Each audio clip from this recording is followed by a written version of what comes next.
अस्सलाम वालेकुम। मौसम जे हवाले सां गॾु मां आहियां नज़ीर बमरो। थरवासियुनि खे सभ खां वॾी ख़ुशख़बरी इहा थी ॿुधाइजे त थर में बरसातूं ज़ोर शोर सां पहुचण वारियूं आहिनि।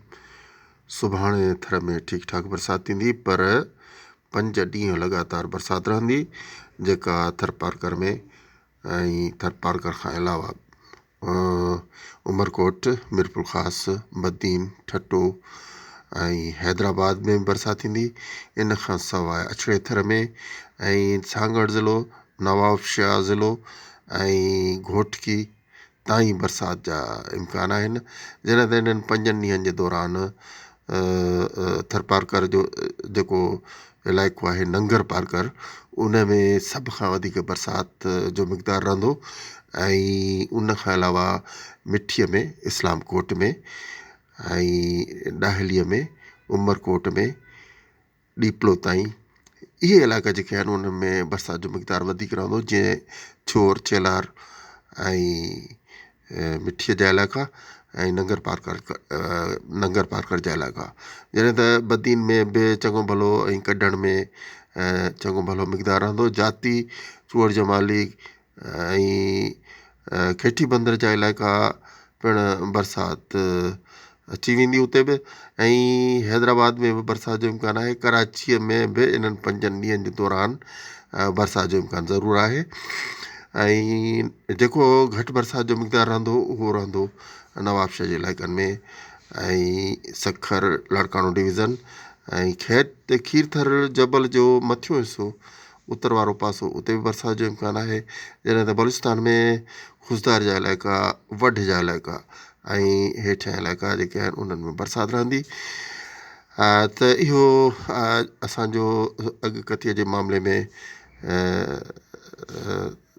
इतलाउ हुयो। सभिनी दोस्तनि खे ख़ुशख़बरी ॾिनी, असां ख़ासि तौर ते थरवासियुनि खे।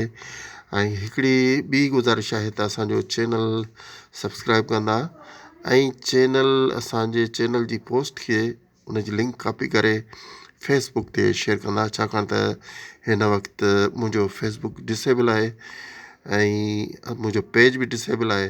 इन जे करे असांजी अॻकथी सिंध वासियुनि ताईं जीअं अॻु में पहुचंदी हुई न पहुची सघंदी।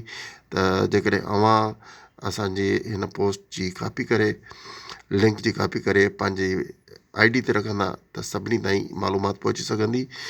असां अव्हांखे इहो ॿुधाईंदा हलूं त सिंध में हिननि बरसातुनि जे दौरान थरपारकर जे इलाइक़नि में, ख़ासि तौर ते नंगर पारकर, मिठी, इस्लामकोट, छाछरो, डीपलो ऐं ॾाहिली वारा इलाइक़ा, इन्हनि इलाइक़नि में शदीद खिवणनि जो ख़तरो आहे।